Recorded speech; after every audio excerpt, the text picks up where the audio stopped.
I've had so many bad times in my life. Like, everyone thinks I'm some daddy's little princess. I got arrested and went to jail. I was having an argument with the boy I was dating at the time. We were really drunk, and I picked up a picture frame and threw it at him and threw a few plant pots off a balcony. And he had a scratch on his back, like this big, that I didn't even do, that I don't even know how he got. He probably got it from sport.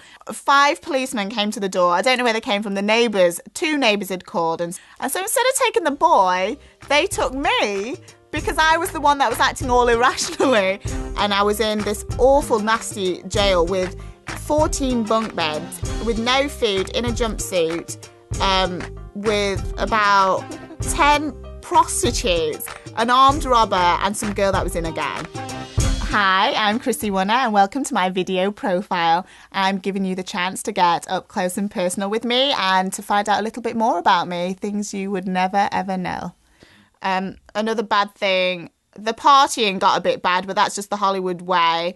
There were moments where I had, there's moments where I had slaggy moments, drunken moments, and druggy moments, which is bad. And I'm actually extremely anti-drugs right now, which is a good thing.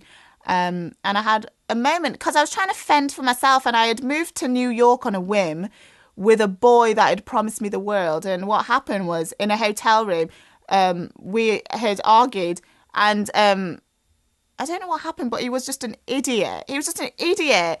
And actually, no, talking about domestic violence, he slapped me in the face. So he was actually, he was physically abusing me. So I'm not one to wait around, and I don't even care. I just got on a plane the next day, flew back to LA.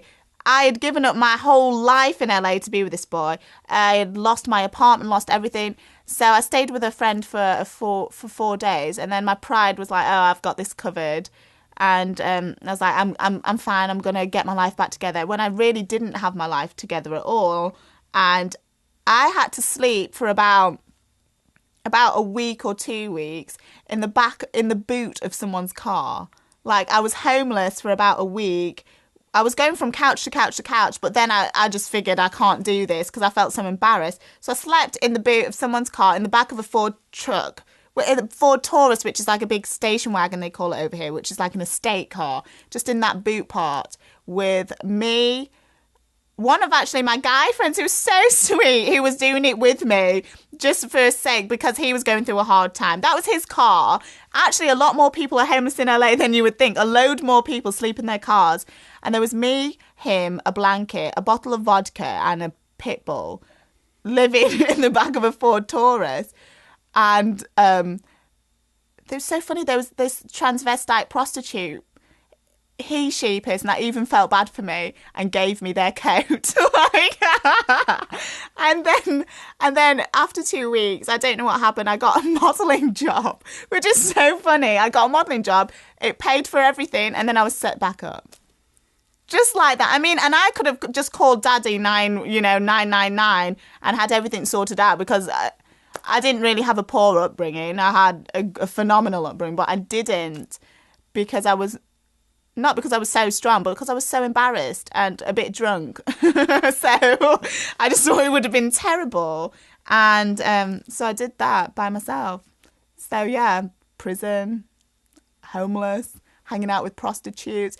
Hollywood, everyone thinks your dreams can really come true in Hollywood, and mine certainly have. They certainly did. You find yourself sitting in a chippy in Pontefract, and all of a sudden you're partying with Leonardo DiCaprio and Paris Hilton.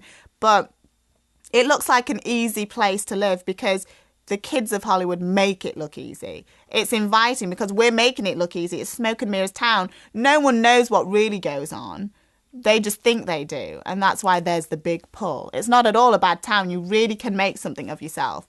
But you're going to have to struggle to get there. It's like, it's a jungle. It's a jungle. And you see all the tourists, and they're so happy, and they're on that, on the walk of Hollywood Boulevard, the Walk of Fame.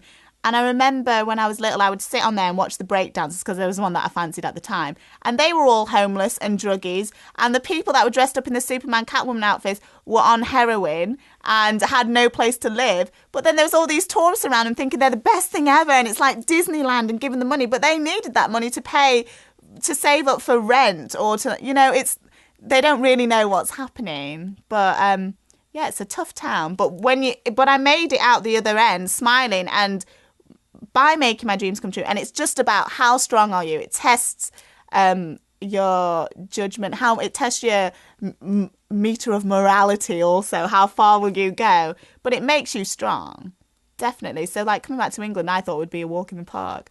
And it has been really, but they're vicious out here too. But it's not anything like what I've been through. Now life is good again. I've finally got back on track, and it's funny because it's all starting all over again. Not necessarily with all the bad behaviour on my part, but with all the hating by people. But I guess I'm the type of person that puts myself in those positions. I must love it because I'm always in them. Right? Sick. If you want to continue following my adventures, I'm on Twitter, Facebook, MySpace, and of course, www.chrissiewunna.com.